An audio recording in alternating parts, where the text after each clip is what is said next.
Good Friday morning to everyone. Hope you are doing well on this October 31st, 2025. Of course, Halloween. I'm not a big on Halloween anymore like I used to be when I was a kid, but um, a lot of people still enjoy the holidays. So get your candy going or whatever.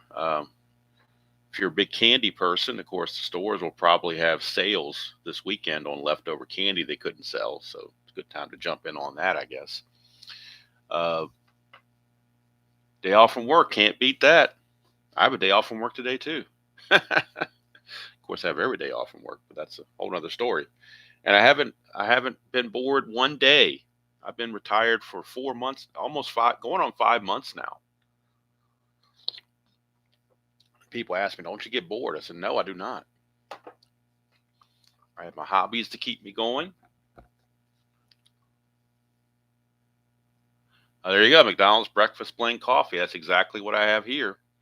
But I do have the Cinnabon creamer in it from the creamer company, Cinnabon Coffee. And as Jeff would say, that's good coffee. And speaking of Jeff, good morning, Jeff. Good to you. Good to see you. All right. I like a little coffee and my cream and sugar. Okay, so we are at the final game of May the 29th, game number 317 on the replay. It's the Texas Rangers and the Kansas City Royals from Kansas City. Royal Stadium, Kauffman Stadium, whatever it was called back in the day, is symmetrical. So singles are 1 to 11, both sides of the plate. Home runs are 1 to 3, both sides of the plate. Kansas City comes in a record of 22 and 21, Texas 19 and 24. And the interesting thing is, despite Texas's 19 and 24 record, Charlie Hough is 7 and 1. So either he's getting very lucky or pitching very well, one or the other. And Gubicza comes in 4 and 4, or as ID Jester would call him, Gubicza. So that's a little running joke there with ID Jester. And with a name like ID Jester, could you do anything but joke? All right. Running game, they're both not very good. Gubicza is a +1, and the catcher Quirk's a +1 for a +2. Hough is a 0, but Slot is a +1, makes him a +1. And of course, Slot has that pass ball rating of 16 that we have to be worried about. And Charlie Hough has a wild pitch rating of 8 and a balk of 13. Gubicza has a wild pitch of 12 with a balk of 2. You see the starting lineups for both teams. Fairly normal looking lineup as far as I can tell for both teams. I don't think there's a whole lot of variation there, maybe in the order, batting order or whatever. But oh, cool! Glad you enjoyed it. Like I said, if you like I mean, some people. I'll probably do another video, extensive video on History Maker Baseball because I think there's a lot of people out there that still uh, maybe don't understand it and don't give it a fair shake, but it is a wonderful game. And I use the word game. It is a game. It's a simulation, but it's also more of a game than it is a simulation. But there's so many fun things you can do with it. The sandbox is virtually almost unlimited. So I may do another one of those just to I don't know, just to maybe get people to take a second look at it or another look at it. I don't know.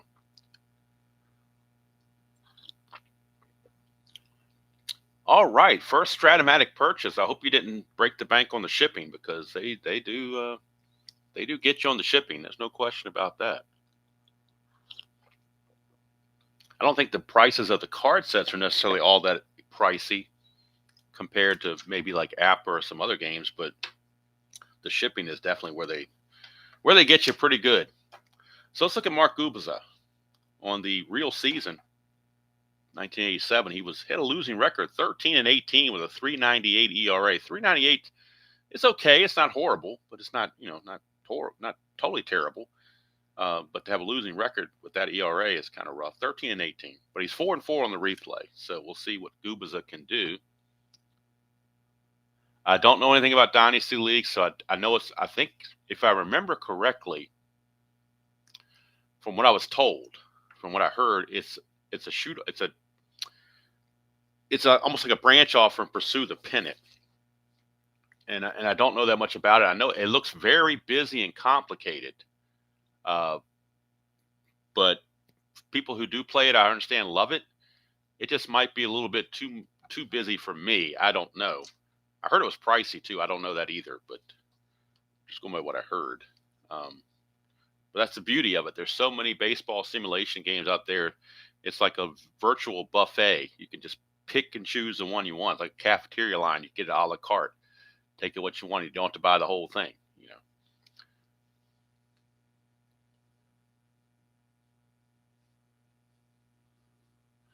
Yeah, payoff pitch is amazing with what they do. I mean, to be able to make the cards at that quality at the low price. So I don't buy the fact that it costs Strat-O-Matic a lot of money to print these cards, because this is basically cheap paper.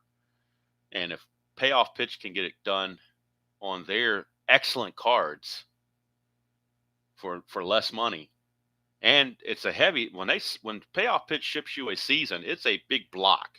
It basically, all the cards just mixed up, no rhyme or reason to them, and it's just one big brick is basically what it is, in in bubble wrap or shrink wrap or whatever. But that thing's pretty hefty. But they ship it for like $8. I mean, it's not that big a deal.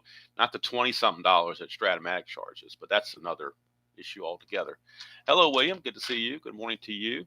Good morning, Tim, Tribe fan. Let's see here. Yeah, if you don't like storylines, then you're not going to like History Maker Baseball, because it was designed from the get go to be a storyline game. It was not necessarily designed to be a true Strat-O-Matic like simulation. But the game engine is a pretty good engine. I mean, I've tested. I played a whole season with the 1987 Atlanta Braves and tested it out. So you can go back and watch those old videos and the old recap show that I did.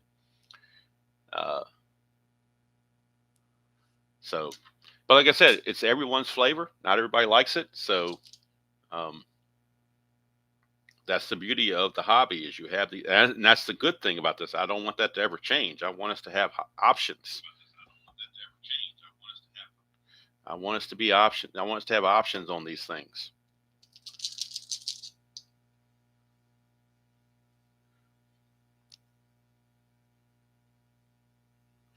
Yes, Blaine, that's exactly what they do. And if he's not on YouTube anymore lately, at least I don't. I guess he's gotten busy with work or whatever. But he used to have a really great channel. And I guess it's still out there technically, but he just comes in very, very infrequent. That's the Replay Gamer. If you ever go back and watch the Replay Gamer, he did a lot of his interviews, and he interviewed me on Strat-O-Matic, and we talked about this. We talked about the fact that Strat probably does that to encourage bulk ordering, to sell more sets. Because if you're going to pay that enormous shipping rate, you might as well, because if you buy one or two sets, the shipping rate's pretty much the same. So, if you're going to buy one, you might as well, buy two or three and make it worth your while. I think that very well could be a strategy there. Who knows? Hello, Dan. Yes, coffee and baseball. Can't do without it.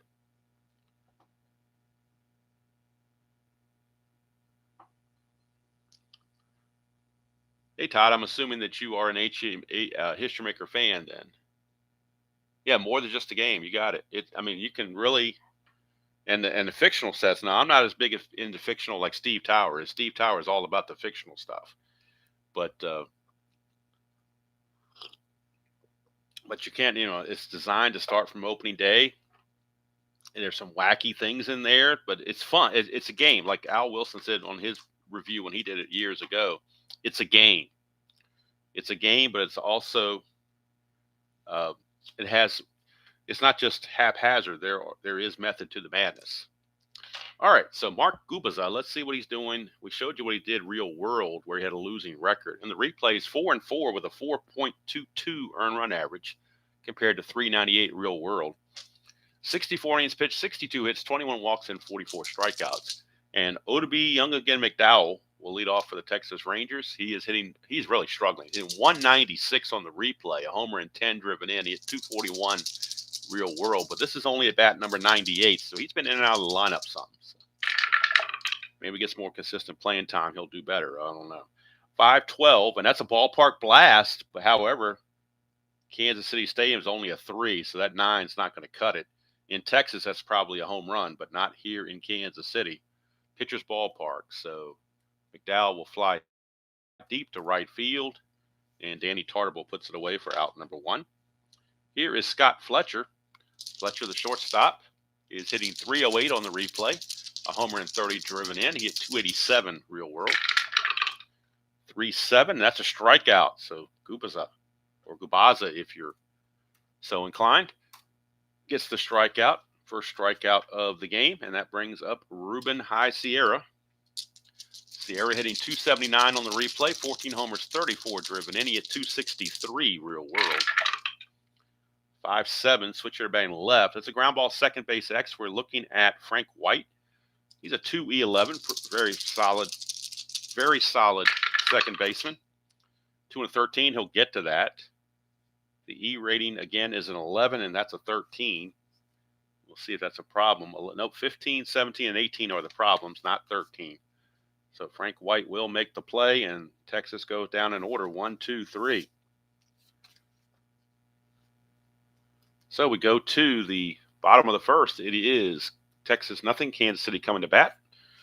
And the old knuckleballer, Charlie Hough. He was 18 and 13 with a 3.79 earned run average real world. On the replay, however, he is 7-1 with a 2.85 ERA, almost a full point less. 79 innings pitched, only 56 hits, 26 walks, 57 strikeouts. So he has definitely upped his game in this replay. He's been, I guess you could say, he's getting the good dice rolls. That's another way of saying it. And Willie Wilson will lead things off. He's hitting 293 on the replay, 2 homers, 11 driven in. He hit 279 real world. 1-2, and that's a pop out to second base. And there to get it is the governor, Jerry Brown. One away. And you'll notice we are at May 29th, the final game. And that means the May 31st games are the final of the month. So at the end of the month, when this month is over, not this month of October we're in now, but I'm talking about the month of the season we're in, I will do a complete separate video of strictly on the computer showing all the stats for all the teams and all the players and league leaders and all that good stuff. All right. So I'm looking forward to that, actually. But that'll give us basically the first 2 months. So when you get 2 months of stats, that's a pretty fair amount of stats. That's a sample size that's good enough to be worthwhile. So here's Kevin Seitzer. He's hitting 266 on the replay, 8 homers, 27 driven in. He hit 323 real world. 212, and that's a hit by pitch, but it probably didn't hurt because it was knuckleball. But he does get plunked. And he will be looking to get the lead. 5 or a 6 gets him the lead. Can't get the lead, he will hold. And that'll bring up Danny Tartabull, the right fielder. Tartabull on the replay hitting 305, 11 homers, 35 driven in. He hit 309 real world. 5-9, and that is a strikeout for Hough. That's the first K for Charlie Hough.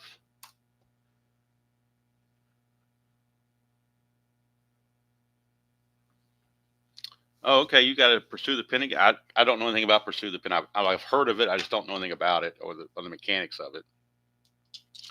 I used to play, and I still play from time to time, the computer game Diamond Mine Baseball, which I heard was based off Pursue the Pennant, but the computer does all the hard lifting for me. So the only thing I don't like about that is a closed engine. I can't tell what's going on behind. I can't tell how the sausage is made, put it that way. All right, here's Juan Beniquez, designated hitter.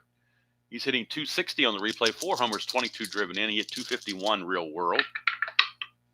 Nothing on the Havoc. 2-7 for Beniquez, and he's going to strike out. So Charlie Hough gets 2 strikeouts to end the inning. And at the end of 1 complete, we got no score from, I don't know if it was Kauffman Stadium or Royal Stadium in 1987. These stadiums changed names so much, but I'm not sure when it officially became Kauffman Stadium. I know in the early 80s it was Royal Stadium, same in the 70s. But at some point in the 80s, it got renamed to Kauffman Stadium. I just don't know what year that was. All right, so Pete Incaviglia, Mr. Strikeout himself, is stepping to the plate. He's hitting 251 on the replay, 7 home runs, 24 driven in at 271 real world. He has struck out 65 times already in 167 at bats. Of course, he struck out 168 real world. 2-3, and that's a ballpark single check. He might have a chance with an 11, but that's an 18. So he'll just hit a fly ball to right field, and that's one away. One down. All right. Thank you. Thank you. Royal Stadium. Okay, it's still Royal Stadium. It is not Kauffman Stadium yet. And it's still turf. I know they switched to grass in the early 90s, but I think it's still turf in the in fact, I know it's still turf in the late 80s. Mid-1993 is when they switched the name. Okay. Or when they switched the name, and I guess not long after that, probably in the late 90s, they switched to grass. All right, here's Pete O'Brien. 333 on the replay, 9 homers, 27 driven in at 286 real world. 6-6, and that's another strikeout for Gubicza. And that's the second strikeout. Where is ID? He needs to be here for this game to see his pitcher pitch. I should have sent him an email and tell him his pitcher was pitching and to tune in. Or maybe he's lurking back there. Who knows? Can't tell. You can't ever tell who's lurking around here because it doesn't tell you everybody that's in the chat or that's on the stream. It just tells you who's chatting, but that doesn't tell you who's in the background, which is probably a good thing, I guess. All right, here's Larry Parrish hitting 231, 8 homers, 25 driven in. He hit 268 in the real season. That's a leaner, so I'm going to re-roll that. It looks like a 5-2 but that thing is catacorner. And catacorner, I'm going to have to redo that. I like my rule is they got to be all flat. 4-4. 4-4 is a fly ball center field X. Willie Wilson's a 1. You know he's going to get to it. He's also an E1. So the only way he makes an error on an E1 is a 17. And we came close. We got a 14, but not quite. So Willie Wilson makes the play, and that ends the inning. Mark Gubicza 6 up, 6 down on the Rangers. We go to the bottom of the second, no score. And due up will be the venerable Frank White, second baseman. He was tried and true Kansas City Royal, same as George Brett. If you'd seen Frank White or George Brett in a different uniform, it would have really looked freaky, I can tell you. Hey, Jeremiah, good to see you. All right, so Frank White on the replay is hitting 236, 4 homers, 13 driven in, 245 real world. 6-8 for Hough, and that's a strikeout. So strikeout number 3, and 3 in a row for Charlie Hough. Going back to last inning. Got that knuckleball dancing. And speaking of strikeouts, Mr. Bye-Bye Valboni. Hitting 150 on the replay, 7 homers, 14 driven in. He had 207 real world. 2-8, and that's a ground ball to short. Scott Fletcher will take care of that. 2 down. This afternoon, I'm not sure if it's going to be around 12 or 1 Eastern. I'm not sure the exact time, but we will play the one National League game from this date, May 29th, because I am having the Strat computer sim the 87 season in the background, and I'm picking one day because I don't have time to play the whole freaking league. But I'm going to pick one day, a game a day from the National League, and play it on that Friday afternoon after all the American League games are done. So the May 29th game in the National League that's coming up this afternoon are the Mets and the Padres from San Diego. Dave Dravecki against Ron Darling. So you get to see Darryl Strawberry, Tony Gwynn, Benito Santiago, guys like that. Dykstra's on the bench against the lefty, but I'm sure he'll pinch hit later, most likely. All right, so here's Bo Knows, and let's see what Bo knows. Bo is hitting 237 on the replay, 6 homers, 16 driven in. He at 235 real world, so he's pretty much right on target. 6-6 for Hough is a 1-2 single. That's a 9, so he's going to line it right to the shortstop Fletcher, and that's going to end the inning.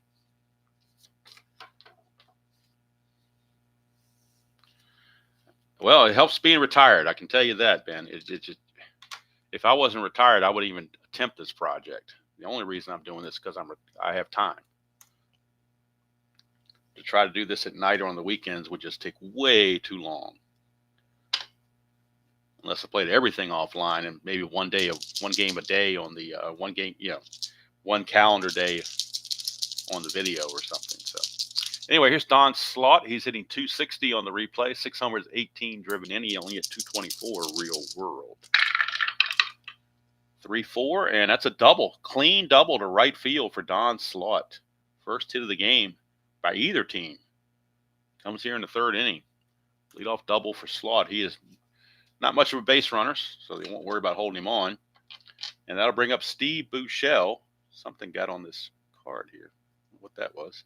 Steve Buechele, third baseman. He is hitting 246 on the replay. 5 homers, 23 driven in. Hit 237 real world. Not too worried about the conditions of these cards. I mean, after they go through the whole season, they're going to be pretty worn, which is good. Makes them easy to handle when they're worn. 3-8, and that's a ground ball to short, 1 away. The Demolition League will come back next week after the World Series is over.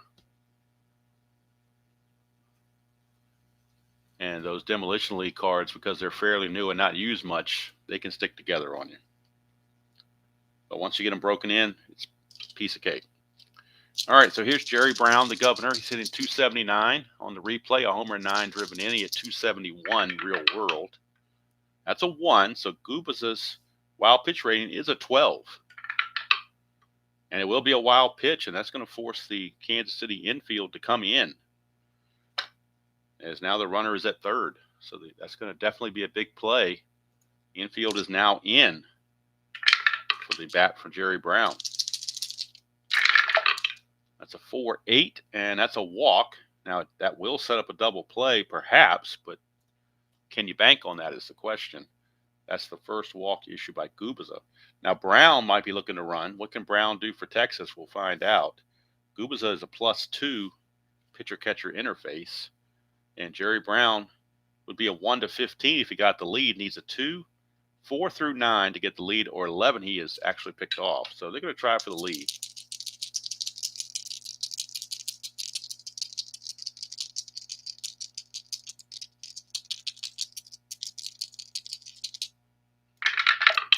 And that's a 9. He gets the lead. So he's going to go 15, 1-15 because of the -2 for being held, but the +2 pitcher-catcher interface leaves it at a 15.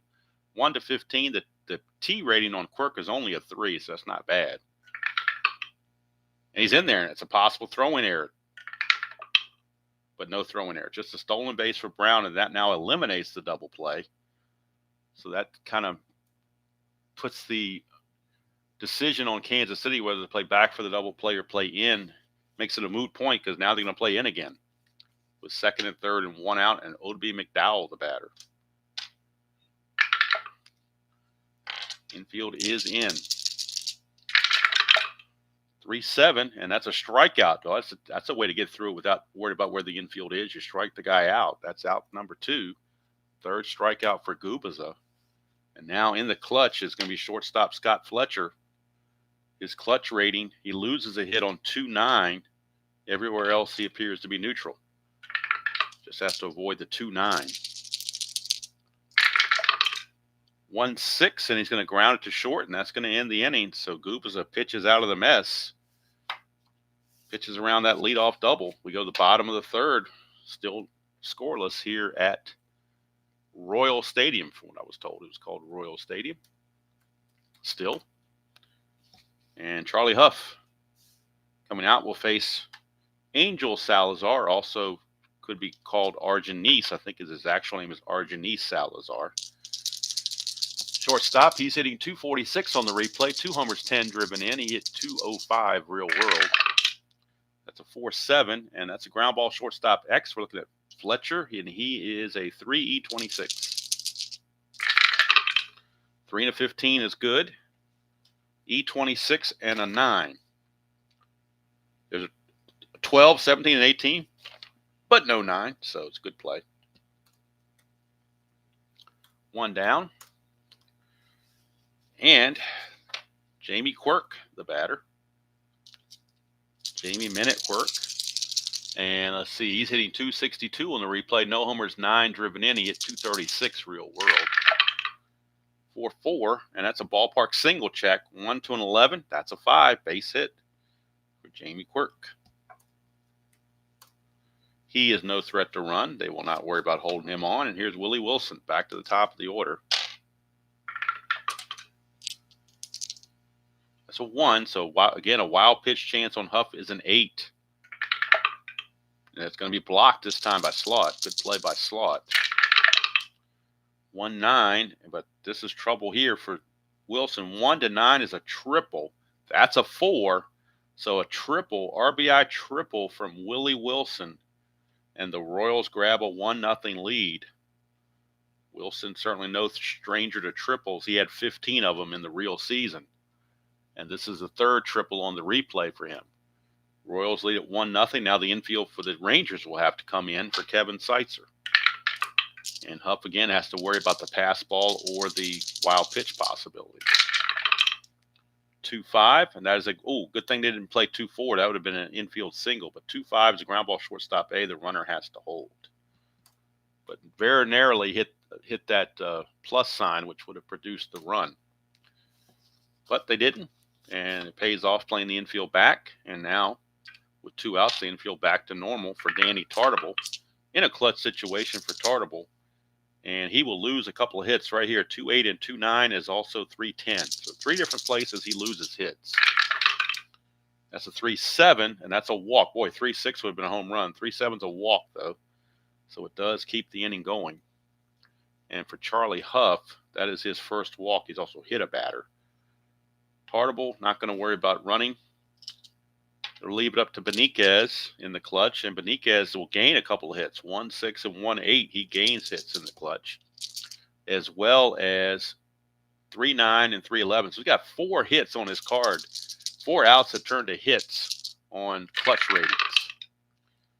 4-8, though, is coming off of Hough, and that's another walk. It's going to load the bases. Second consecutive walk from Hough, and the baton gets passed to Frank White now. Bases loaded. 2 outs for Frank White.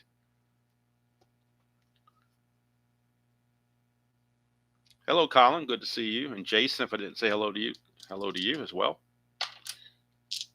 So Frank White, bases loaded, 2 outs. In the clutch, Frank White. It looks like he's neutral. I don't see anything on Frank White. 3-5, and that's going to be a ground ball to short, and Hough will get out of it without any further damage. 1 run does come in on the RBI triple from Wilson, but it could have been much worse. At the end of 3, it's Kansas City 1 and Texas 0.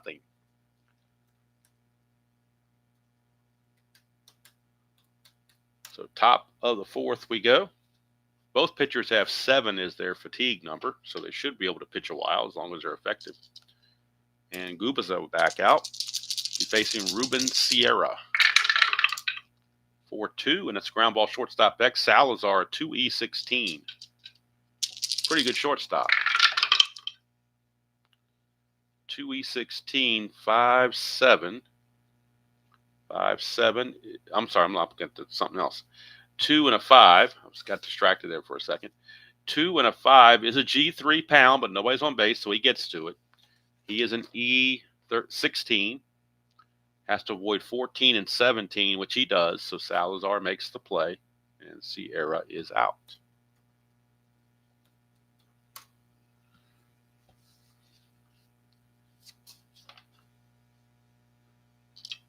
Here is Pete Incaviglia.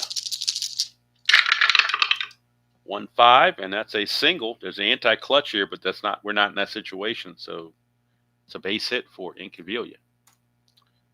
He can get a lead with a 6, so they're going to try it. Doesn't get the 6, so he'll hold. And here's Pete O'Brien. 3-7 for O'Brien. That's a fly to center. Hauled in by Wilson, 2 down. And it'll be up to designated hitter Larry Parrish to get it done. That's a 2. Chance for balk or pass ball. We're looking at pass ball rating on Quirk, which is a 6. No pass ball as he blocks it. I'm not sure what Kathy's got going on, Jeremiah. She may come in later. We'll see. Anybody else that wants a trivia question, wants to throw a trivia question out there, can be my guest. More the merrier. Just let me know in advance so I can set it up for you. That's all. Here's Parrish, 2-9, and that's a ground ball to short, and that will end the inning. So a 1-out single from Incaviglia doesn't amount to anything. We go to the bottom of the fourth, still 1-0 KC and the Sunshine Band. And speaking of sunshine, it's nice to see sunshine today after a couple days of overcast, rainy weather. However, it's going to be consistent 14 to 15 mile an hour winds with gusts up to 30. So my leaf raking possibilities today are not existent. I can start those next week. It's supposed to calm down next week and be milder and be sunny with less wind. So, but if you ever try to rake leaves in the wind, it's like a losing proposition. All right. Well, you can rake them up, but if you try to pick them up, they're going to blow all over the place. So anyway, that's a sidebar. Kathy is here. We got a Halloween question. Kathy's ears must have been burning, I guess. Let's see. Top 6, we got a trivia question. Okay. All right, so Charlie Hough will be facing Steve Bye-Bye Balboni here in the bottom of the fourth. Oh, Dan, the neighbors will get very upset. Well, we live in the country. We don't live in a subdivision per se, so it's really pretty much nobody's out there raking leaves right now. I mean, I need to because there's just so many of them. I don't want to bury the grass. I mean, it's going to get to the point where you can't see the grass. So I do need to do that. But it's not like I'm in a subdivision where it's going to blow on somebody else's immaculate yard. So that's not a concern. So, but if I was in a subdivision, I wouldn't have, 85 trees around to produce all this stuff. Let's see, 3-5 for Bye-Bye, and he's going to walk. And that's the third walk issued by Hough. He's kind of has some control issues going on. Balboni not going to be held. And here's Bo Nose. Bo Nose. And I'm old school. I have a blower, but I don't use it. I'm old. Give me my pair of gloves and a rake, and give me a trash can and a bunch of green trash bags. And that's what I do. And I bag them up, put them, we got a little old dog pen to the side of the garage, stack them in there, and then it take 2 or 3 a week to the dump when I go to take the trash. That's how I get rid of them. It's not just the leaves though. You got to mix in pine needles and pine cones. If it was just leaves, I wouldn't have a problem. But when you mix in the pine needles and the pine cones, and the little small branches off the pine trees, I mean it's like the perfect storm kind of thing here. Here's Bo Jackson, 3-8. That's a strikeout. That's 4th strikeout now for Bo, or for Hough rather. I will probably take some pictures of the before and then take pictures of the after so you can see what I'm up against, and then what the final result is like, 3 weeks later or something. So, but I'm hoping with the wind today, more will blow off the trees, so there's not more to follow. Because I kind of want to do it. The most frustrating thing for me to do is to clean up the yard, get all the leaves up, and then the next day go out there and it looks like you didn't do anything because all more leaves have fallen. So, oh well. Here's Salazar, 3-7. Ground ball shortstop. That's a 6-4-3 double play, tailor-made to end the inning. And that's going to do it for the Royals. So we completed 4 thanks to that double play. And we go to the top of the 5th. Still 1-0 Kansas City. Don Slaught, the batter. He doubled his first time up. That's a 2-7, and he will strike out this time. Gubicza puts the K on him. That's the 4th strikeout for Mr. Gubicza. 1 away for Steve Buechele. It's a 1-8, and that's a ground ball to short. Easy play there for Fletcher. 2 down. So Hough back on track now. Gubicza back on track now. Here is Jerry Brown. 6-4, and that's a catcher X. We're looking at Quirk. He's a 4E10, but nobody's on base, so that's a big help. 4 and a 15 is probably some sort of a pop out or foul out, if I had to guess without looking. 4 and a 15 is a foul out. That's a 15 there. That could be an error though. He's an E10, and that's a 15. But he gets a break. On an E10, it's only a 12 and an 18. So the 15 is not going to be an error. It's going to be a foul out to end the inning. So Quirk caught a break right there. And we go to the bottom of the 5th. Don't forget there is a Halloween trivia question coming up at the top half of the next inning. So be ready for that. Get your Halloween themed thinking caps on. Jamie Quirk will lead off. He singled his first time, scored the only run of the game. Came home on the Wilson triple. 4-9, and that's a strikeout for Hough. There's a dot there, but he's nowhere near being tired. That is the 5th strikeout for Charlie Hough, to go with his 3 walks and a hit by pitch. And here's Wilson. He had that RBI triple last time. It's a 3-4, and that's a pop out to first base. Pete O'Brien is there. 1 away, or 2 away, rather. And Kevin Seitzer. Seitzer was hit by a pitch and grounded to short, 0 for 1. 6-3. It's a ground ball pitcher X going right back to Hough. He is an E6, and the computer tells me he's a 1 E6. So we don't need the D20. We just need to check for an error, because there's a 1 range he's going to get to it. But he's an E6, so he has to avoid 3, 13, and 18. And he rolls a 13. What are the odds of that? There's 3 numbers here, 3 out of 20 that he can hit. And as an E6, he just hit the 13. Unbelievable. Charlie Hough boots it. Extends the inning. Kathy, they just want you to wait on your trivia question. That's all Charlie Hough wants you to do. That's the reason he did it. All right, so Seitzer is going to see about getting a lead, 5 or a 6. Does not get the lead, so we turn it over to Danny Tartable. He is struck out and walked. 3-4, and that's a ground ball to short, and that's going to finally end the inning. Nothing doing for the Royals. And at the end of 5 complete, score remains Kansas City 1 and Texas nothing. So now if you will turn your attention to the chat box, Kathy has a Halloween trivia question. See if you can figure out what it is. Is it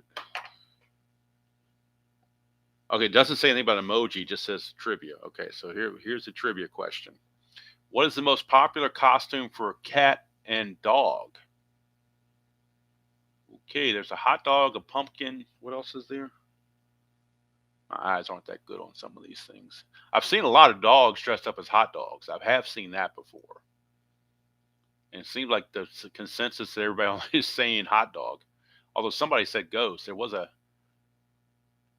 hot dog. Okay. I see all hot dogs here, so we'll see if Kathy can confirm that or not. But it seems to be the logical choice, but you never know until the official word is given.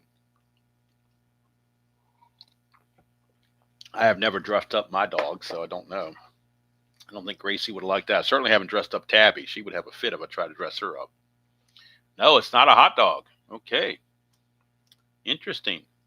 Hot dog is not the answer. Wow. See there, we get a little trickery going on.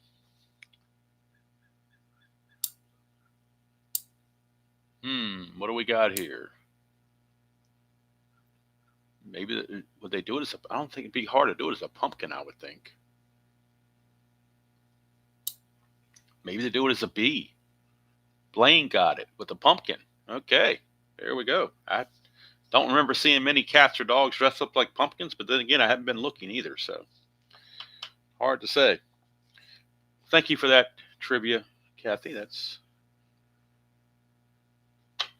a stumper, as you got a lot of people stumped on that with the first guess of a hot dog. Everybody thought the hot dog was the answer.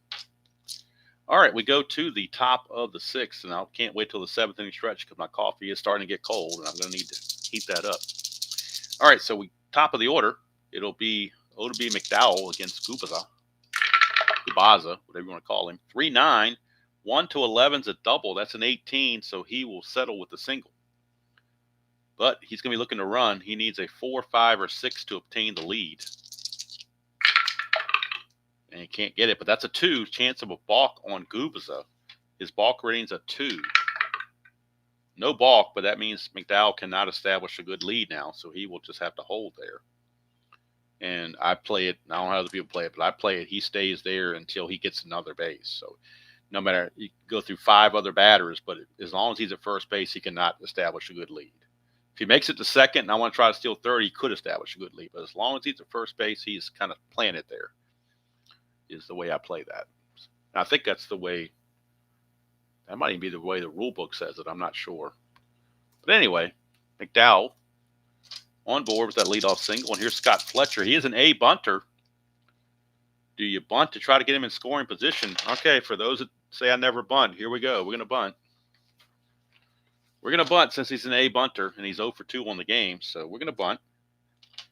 Let's see here. The bunt is going to go to the third baseman. So it's going to be going to Seitzer. He'll field it. We'll see if the corners are in or not. They are not, so he's going to keep the A bunter. So 1 to 10 basically will take care of it. That's an 11, so it's going to be a pop-up.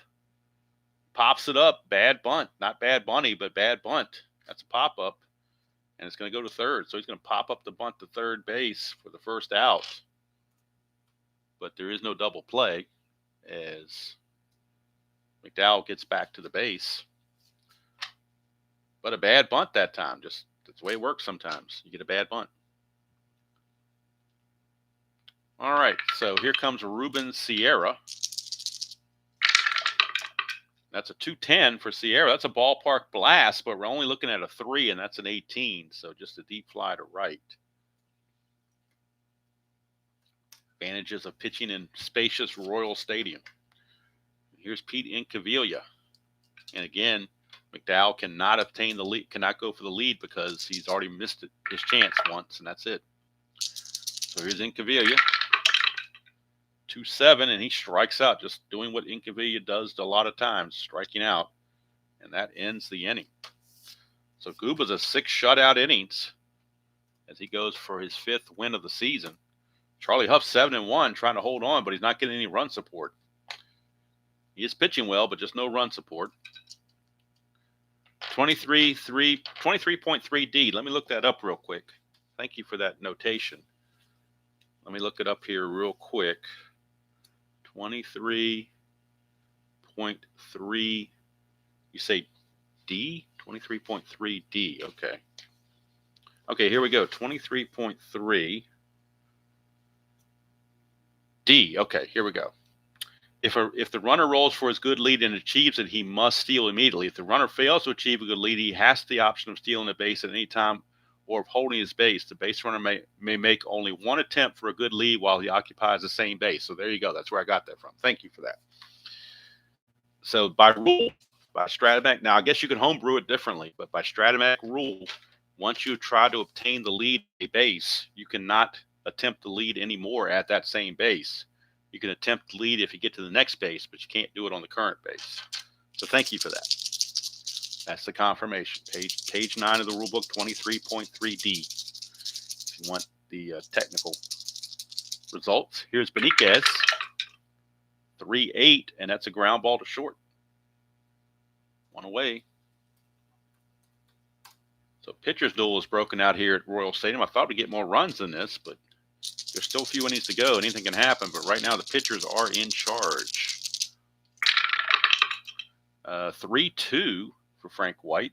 Split chance, 1-2 is a single. That's an 8. He will line it to short for out number 2. And Kathy has a second trivia question for us at the end of this inning before we go to the 7th. Balboni. I agree, Tim. I don't think I've ever tried to steal third in Strat. I just don't think it's necessarily a good play unless you got really, like you said, a really bad pitcher-catcher hold interface, and you got Ricky Henderson at second or something. I just don't. The risk just seems too high for the reward. Here's Balboni, 1-7, and he does Balboni things. He strikes out and goes bye-bye. 6 strikeout for Charlie Hough.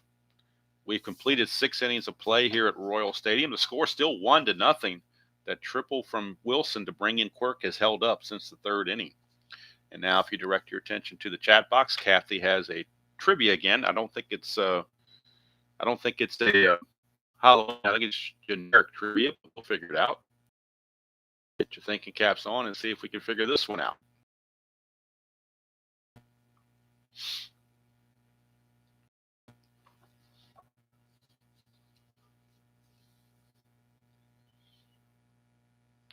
What candy was part of rations in World War II and also was handy to fix equipment?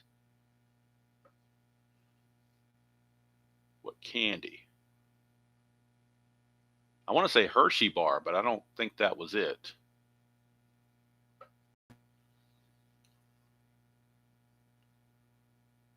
Because when I was in the Army, they always said if you didn't shine your shoes properly, it looked like you shined your shoes with the Hershey bar. So that's where I'm getting that from. But hey, I don't know. That was World War II back then, so I have no idea. I don't know what it'd be fixing equipment with it, but all right. So none of those answers. Baby Ruth is a guess by Jeremiah. He's been good in these trivia questions. Jeremiah has lately. Not a Baby Ruth. Interesting. She might have a stumped on this one. Let's see. Bazooka, I can see that, Dan, because you could use the stickiness of the gum to keep something together. That's a possibility. No, it's not bazooka gum. What candy was a part of rations in World War II? Wow. What candy? I don't even know what was around back then. Chewing gum? That's not really a candy, though, is it? Lifesavers, maybe? I don't know. I don't see where lifesavers would help equipment, though. That's the only problem with that. I'm trying to think what was around back in the 40s. Tootsie Rolls. Okay, Tootsie Rolls. You can make them like glue to fix something or plug a hole or something. Is that? I guess maybe that's why they were doing it. I have to Google that one to figure that one out. But that's a great trivia question, Kathy. You stumped all of us on that one. Tootsie Rolls. Okay. Tootsie Rolls. I guess they've been around a long time. Yes, Dan, that was. I don't know where she gets her questions from, how she finds these things, but she's really good at doing some deep research. Plug bullet holes when they were frozen. Okay, cool. I figured it had to do something like, it had to be something that was sort of like glue or something. Tootsie Rolls. Hey, why not? If you freeze them up. And of course, in World War II, if you're out in Germany somewhere in the wintertime, it's going to be frozen. So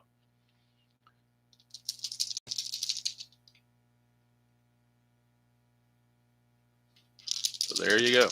All right, here's Pete O'Brien to start the top of the 7th. 2-9 for O'Brien. He's going to pop it up to first. And that is one away. One away. And that will take us to, we are the inning is allowed now, but not sure there's anybody in the lineup that we want to pinch hit for. Here's Parrish, 2-7, and that is a single by Larry Parrish. Now, we could pinch run for Larry Parrish. He only runs at a 10. Let's look at who's on the bench for the Rangers as possible pinch runners. They do have Bob Brower, who runs at a 16. So you certainly could put him in there as a pinch runner. Also, Kurt Wilkerson is a 15. So different guys, but whoever you put in there is going to be in the game as a DH, and you would lose the ability to use these guys as defense. But I think they're going to use Bob Brower. They're going to pinch run with Bob Brower, and Brower will stay in the game as the DH. So Bob Brower is going to come on and pinch run, and he's going to be looking to get the lead. Bob Brower to get the lead 2 through 9. Pretty successful chances. 5, he gets the lead, so it's 15. -2 being held as a 13, but the +2 brings it back to a 15. 1-15, he steals it. And he's got stealing. Boy, that move backfired, didn't it? I think you get a chance, was that a 75% chance, 1-15, and you can't get it done because the evil D comes up big when you least expect it. And that will eliminate Bob Brower from the base pass. Now 2 outs and the base is clear for Don Slaught. Try to get aggressive and see what happens. Here's Slaught. 4-3, and it's a fly ball left field X. We're looking at Bo. He's a 4E14. 4E14.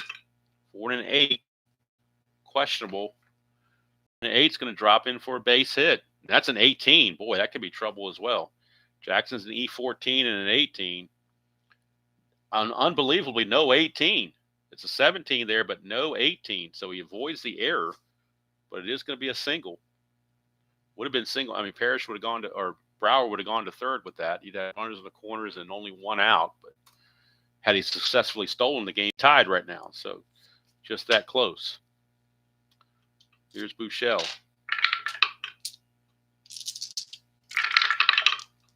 Three-2 for Bouchel, and he's hit by the pitch. Don't know if that was payback for when they plunked Seitzer or not, but the Texas hit the Kansas City third baseman, and now Kansas City hits the Texas third baseman. I don't know if that was anything planned. I wouldn't think in this intense of the game at the, with runners on base like that you'd mess around with that, but there's, thoughts go through the head there. Clutch situation for Jerry Brown. And in the clutch, let's see here. He loses a hit on 3-2. Everywhere else, he's neutral. It's a 6-5, switcher to batting left, and that's a fly ball to left field, and this time Bo runs it down to end the inning, and Gubicza pitches around it. So he was all over the place with it, but couldn't quite take care of business. So, get the lineup straight here. Make sure I got everybody in the right spot. Yep, I don't want anybody batting out of order. Okay. All right, so Brown flies to left to end the inning. We will now go to the 7th inning stretch, and I've got to heat my coffee, so that's what I'll be doing. But as background noise, we will have Take Me Out to the Ball Game. Hopefully keep you in the mood. Baseball. And coming up in the bottom of the 7th, it'll be Bo Jackson, Salazar, and Quirk, the scheduled hitters for Kansas City. 1-0 KC as we go to the 7th inning stretch.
All right, we are back with warmed coffee and ready to try to finish this game out on a Friday.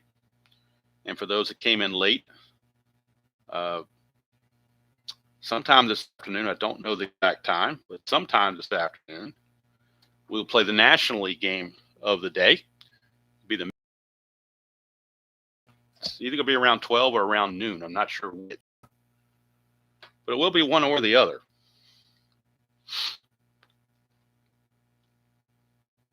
Just have to figure out which one. Now I'm starting to get circles here. So, is anybody else getting circles, or is it just me? I got my hand over there, so let's see here. Okay, I think I'm back now. I was getting little circles going on here. Well, anybody else was or not, but I certainly was. Hopefully this will hold out. Looking a little fuzzy though. Hopefully that seventh inning stretch didn't ruin anything. Good old Comcast for you, I tell you that. Getting circles again.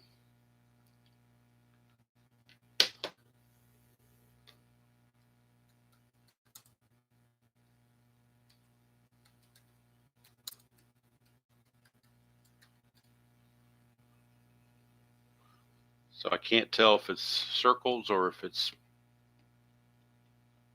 Okay, I'm getting circles. I'm getting intermittent circles, and picture quality definitely is... It's Comcast at its finest.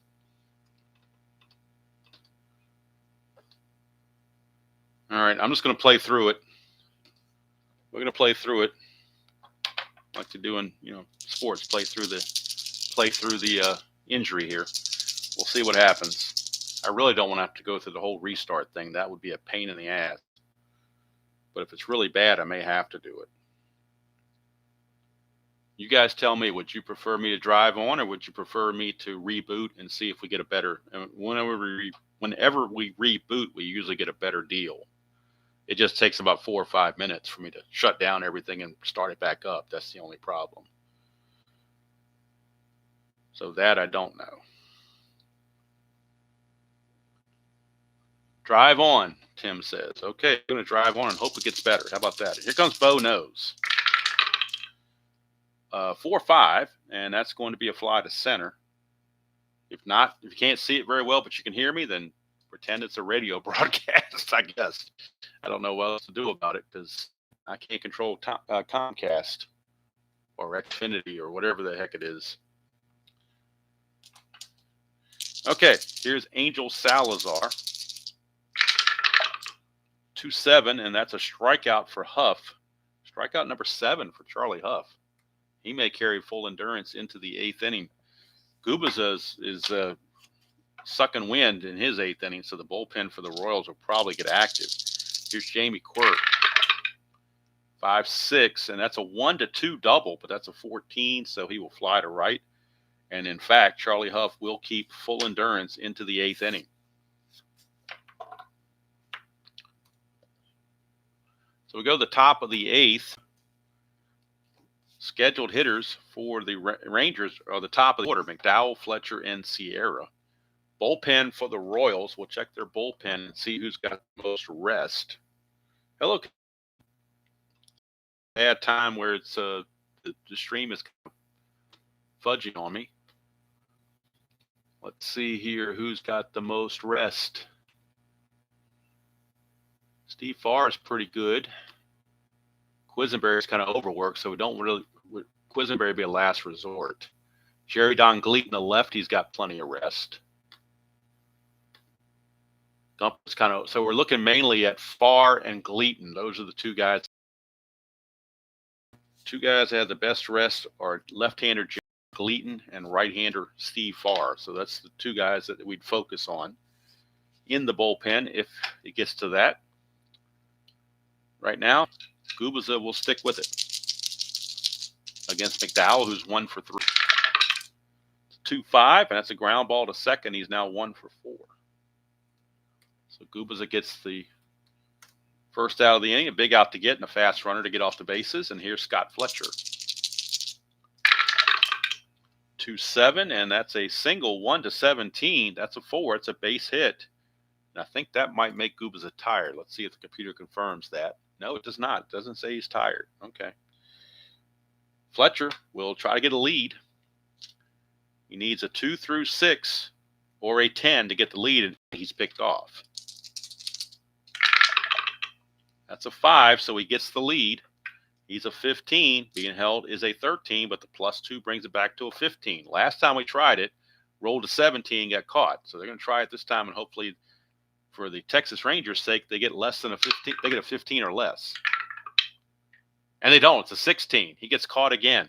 Another caught stealing when your odds were 75%. It's amazing. It's like the Strat-O-Matic gods are saying, do not try to steal. Don't even think about it. So now there's 2 outs and the base is clear for Ruben Sierra. Is it cleared up now? Okay. It must have just been a glitch in Xfinity for some reason. I don't know. All right, we got a final trivia question of the day. Assume we don't go extra innings, and that's from Kathy in the top of the 9th. Here is Sierra, 210, and that's a ballpark blast, 1-3, and that is a 3. It's gone. We have ourselves a tie ball game. Ruben Sierra, 210, is a ballpark blast, 1-3 at Royal Stadium, and the Devil dies a 3, and Ruben Sierra has just tied this ball game at 1 apiece. That is home run number 15 for Ruben Sierra, RBI number 35. He had 30 home runs on the real season. He's already hit half that total, and he's not even 1/3 of the way through his at-bats. So he's really killing it with the home run ball. And we are tied, and now Gubicza is officially tired. But I think they're going to let him pitch to Incavilla and see if he can get out of the inning. But if we get a dot, they're going to turn to hits. We get a 3-8, and that's a strikeout to end the inning. That's going to be it for Gubicza. They will cap him at 8 innings. But he will exit knowing that he no longer has the lead. He can still win it if Kansas City scores a run in the 8th and holds on to win. He can still get qualified for the win. But he's mainly looking at a no decision here. 8 innings pitched, 7 hits and a run. And let's see, he hit a batter. He walked just one. He walked Jerry Brown. That was it. And he struck out a total of 5. A very nice outing for Gubicza, but he may come up as a no decision. So Charlie Hough comes out for the bottom of the 8th. He has full endurance, and he'll be facing the top of the order. Willie Wilson, Kevin Seitzer, and Danny Tartable. And it's time to drink some of this reheated coffee. And as Jeff would say, that's good coffee. So we're going to have, for the Royals, if they don't take the lead, they're going to have Jerry Don Gleaton come in. If they do take the lead, they'll have Steve Farr. So that's the way they're going to play it. All right, here's Willie Wilson. 2-4 for Wilson. That's a ballpark single check. Now, is that a 4 or an 18? It looks like a 4 to me, so that's a base hit. It's kind of weird how that's settled in. It's kind of in between there, but I think it was kind of on the 4. Boy, that's a tough call. It was kind of in between there. You know what? I'm going to re-roll this because that was too much of an in-between. And I don't want to play favorites. So we're going to re-roll this and see if we get an 11 or less. We do. So we're going to stick with the base hit for Willie Wilson. So Willie Wilson gets the single, and he's going to be looking to run. 3 through 6. Does not get the lead, so he will hold. Seitzer is a terrible bunter, so we're not going to have him bunt. He will swing away. He is a good hit and run. Boy, I hate the hit and run. It's almost like Strat-O-Matic teases you into doing it because they make it favorable. But I disdain the hit and run. But you know what? This is not real baseball. This is Strat-O-Matic. So that's what I was told a long time ago. It's not real baseball. It's Strat-O-Matic. So we're going to do a hit and run, folks. Because Kevin Seitzer is a B hit and run rated batter. But with them holding Wilson, his hit and run goes to A, the best you can have. So we're going to do a hit and run. How about that? A hit and run. All right. So we'll see what happens. Now, if we get a 4 through 6 on the white die, we're going to go off Charlie Huff's card as usual. If we get a 1, 2, 3, we'll go to the hit and run chart. And we get a 4, so it's under Charlie Huff. 4-8. 4-8 is a walk. So how about that? Gets a walk instead. Trying to hit and run, and he walks the guy. Interesting. Drew the walk, and here comes Tartable. He can't bunt or hit and run, so he's in bad shape. But there are 2 on with only 1 out. And for Huff, that is his 4th walk he's issued. Texas bullpen now loosening, as they do have right-hander Jeff Russell loosening in their bullpen. Right now, Tartable. No, your eyes are not deceiving you. I did attempt to hit and run, but we ended up getting a walk off Charlie Huff's card. So that's the way that went. Here's Tartable. 3-7 for Tartable, and that's another walk. Charlie Huff has walked the bases loaded now after giving up the single. 2 consecutive walks, and they may be pulling Huff right here. We'll see. Bases are loaded. He is now officially tired with Juan Beniquez coming on. So the Texas Rangers will bring in Jeff Russell. He was 5-4 with a 4.44 ERA real world.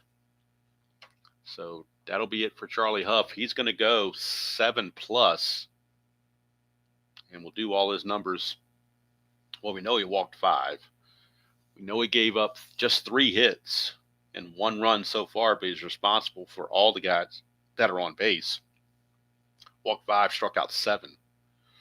But now Jeff Russell will be coming on. Russell is a +1 hold, so it makes him a +2. So Russell will be coming on for the Rangers. Bases loaded, nobody out. So definitely in dire straits. And Russell trying to do the walk of life and get through this. Russell on the real season was 5-4 with 3 saves and a 4.44 ERA. On the replays, 2-0 with no saves and a 2.08 replay, or ERA. So he's done very well for himself. 9 innings pitched, 5 hits, 3 runs, 3 walks and 5 strikeouts. Now, infield for the Rangers, they have to come in, right? You can't. I mean, you're down. You give up the winning run, the go-ahead run in the 8th inning, so you're going to have to play the infield in, I would assume. I don't see any way around it. So the infield's going to be in. Russell really needs a strikeout. That's really what he needs right now. Is a strikeout. 110. 1-3 single, 4-20 is a line out, so he'll take that too. That's a line out to short, and nobody advances. And now the question is, do you play the infield back for the double play? Because a double play would get you out of the inning. And Frank White is your batter. Frank White is the batter. And they're going to play for the double play. They are playing back for the double play. Double play would get them out of the inning. That's a 2, though. Now, could you imagine if Don Slaught passed ball to run in? No, we're looking at the wild pitch the balk chances on Russell. Check his balk rating. That would be something if he balked to run in. His balk rating's a 4. Wild pitch is a 12. His balk rating is a 4. A 1-4, and he balks in the go-ahead run. Unbelievable. He just balked in the go-ahead run. Unbelievable. You just balk in the go-ahead run. Now the infield's got to come in again for Frank White. 2-8 for White, and it doesn't matter where they are now. 1-8's a double, 9-20 is a single. Single 2 stars. That'll score the other 2 runs. All these runs are charged to Hough. He will take the loss most likely now, as Russell couldn't get it done. 2-run single. And now the Royals have a 4-1 lead. We can close the book on Hough now. That all those runs are earned, so the balk really never came into play now because the single took care of all that. And here's Balboni. Russell had a wild time of it there. 111, and that's look at this. There you go, Jeff. Clean as a baby's ass for Steve Balboni. He went bye-bye. 111, he goes bye-bye with the home run. 111, home run, bye-bye Balboni, a 2-run shot, his 8th of the replay. And now the Royals have blown this thing wide open. It is now 6-1. Home run number 8, RBIs 15 and 16, but clean as a baby's ass. And Russell, Bobby Valentine says, I'm not using another pitcher. You're out there for the duration. So he's going to have to suck it up and try to get 2 more outs. 1-7 for Bo. He does strike Bo Jackson out for out number 2. It's no longer a safe situation, so they will not use Steve Farr. So it looks like Jerry Don Gleaton will be coming on for the Royals because it is now a non-safe situation. And Gubicza now can get the win. These runs belong to him, so he would qualify for the win. 4-8 on Russell is a single to center field. Keeps the inning going. And that brings up Jamie Quirk.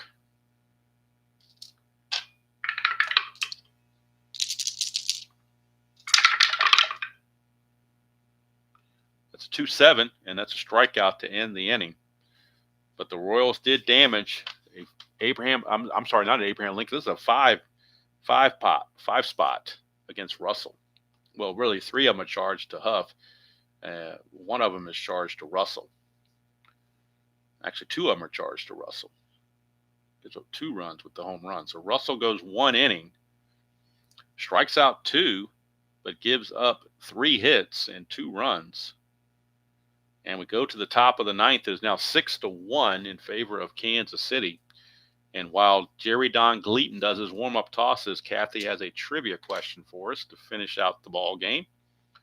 If you want to turn your attention to the chat box while I do the administrative duties of bringing in Jerry Don Gleaton.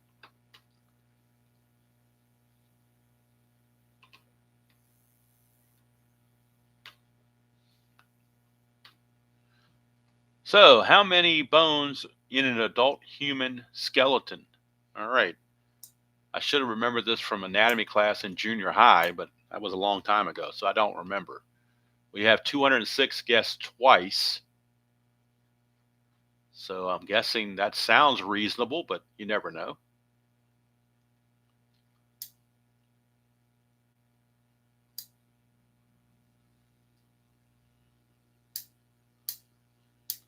Let's see if Kathy confirms. I mean, it sounds reasonable, but I really don't know, to be honest with you.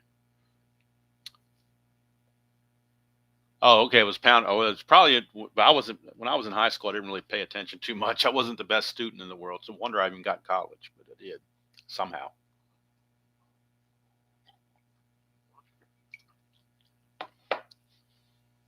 I was happy with C's and B's, all along. So, all right, Ben and Colin both got it right. 206 sounds very good. Thank you for that, Kathy.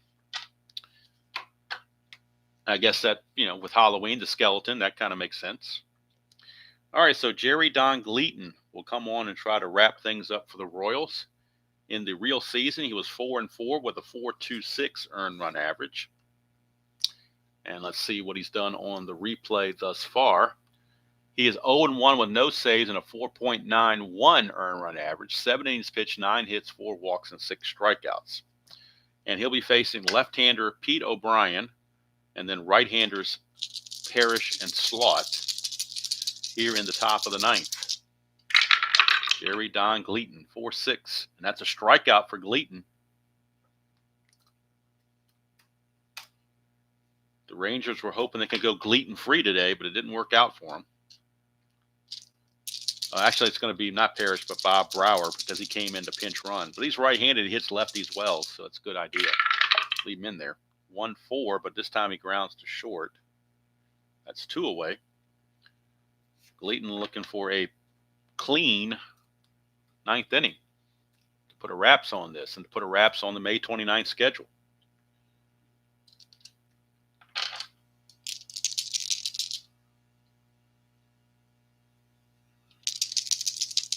All right, here's Slot.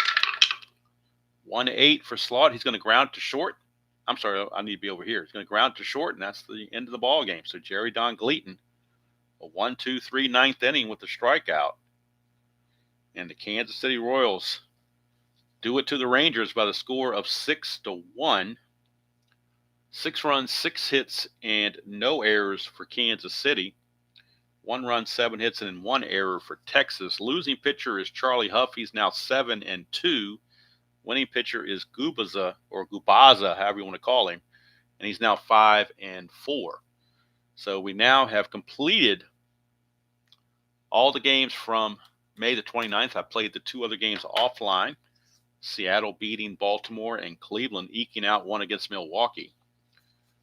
So next week we will be all set to start the May 30th time frame. Let's get the official box score in this one. Player of the game, do you give it to Gubicza? You certainly could. Could also give it to Willie Wilson with his triple and single. He was 2 for 4. But I'm going to give it to Mark Gubicza. He went 8 innings, gave up just 7 runs. So maybe the thumbnail was good karma for him. So as we look at the standings at the end of May 29th, Kansas City with the win and pulls into sole possession of second place. They're now 23-21. and they are 2 games behind the Oakland A's, only one back in the loss column. Oakland's at 26-20. In the American League East, the Yankees lead Milwaukee by 1 game, and they lead Toronto by 2 and Detroit by 5. The other 3 teams, Cleveland, Boston, and Baltimore, are double digits back. So interesting stuff there. Next week, we will start the May 30th date, and the first game will be held at Yankee Stadium, where we have the Oakland A's taking on the New York Yankees. It'll be Joaquin Andujar for the Oakland A's against the knuckleballer Joe Niekro for the Yankees. So we saw a knuckleballer here. We'll see a knuckleballer next week as the Yankees host the Oakland A's. Now, I don't know if that will be Monday or not, because Monday is November the 3rd, which is my 30th anniversary. And so I may be, doing something else that day. So not sure, don't know. The missus is taking off that day and Tuesday, so she's going to be home. So I may be asked to do other things. So may or may not come back on Monday. You don't know yet. I'll play it by ear. As we look to the afternoon, again, this afternoon, either 12 or 1 o'clock, don't know which, it'll be the New York Mets against the San Diego Padres. 1987, the American League, the National League game from May the 29th. That'll be this afternoon. And of course, on Saturday, tomorrow, we will replay Game 6 of the World Series, Toronto and Los Angeles, on History Maker Baseball. The only difference is in my replay with History Maker, the Dodgers lead 3-2, and in real world, Toronto leads 3-2. But the Dodgers have their answer, I guess, in Yamamoto, because Toronto couldn't figure him out the first time around. See if he do the second time. That's going to be interesting. Dodgers with their backs against the wall, but they do have their ace going for them in Yamamoto. And I believe he's going to be facing Kevin Gossman, if I'm not mistaken. I think that's the pitching matchup. If it goes to a Game 7, then Yasevich might come back on short rest, or they'll go with Max Scherzer, one or the other. And the Dodgers would most likely go with Tyler Glass now. I'm just guessing right now. But anyway, that's for later. But so I'm not going to any high school football games tonight because it's Halloween. We want to be home for Halloween. But with the World Series being on, I doubt I'd do any streaming. So I'm going to probably watch that myself, because it may be the last game of the season to watch. So I'll go ahead and watch that. So tomorrow at some point, probably early, because the missus has a eye appointment at, I think, 10:30 or something. So I may come on at 10 o'clock tomorrow and replay that World Series game, because I might be doing something else at noon. So could be at any time. Don't know. But hope you all having a great week. Hope you had a great week, I should say. Hope you don't eat too much Halloween candy. We don't want anybody getting sick, but certainly enjoy the treats. Hopefully more treats for you and less tricks is what we're hoping for, because tricks are for kids. That's what the rabbit said back in the day. Tricks are for kids. Oh, they have? All right. I can imagine so. I mean, they haven't won a World Series since 1993, so. And it's amazing. They were last place. I'm on my Demolition League, they're doing awful. But now they've come up and done all kinds of good stuff. But anyway, that's the next game that's going to be played on the video, on the stream, I should say. May the 30th, but game number 321. And it'll be at Yankee Stadium, Oakland A's and the New York Yankees. Joaquin Andujar against Joe Niekro. I haven't filled the ratings in yet, but I've got the bare bones outline. The skeleton version, if you will, to use a Halloween phrase. Got that all played out, so that will be the next game in the replay.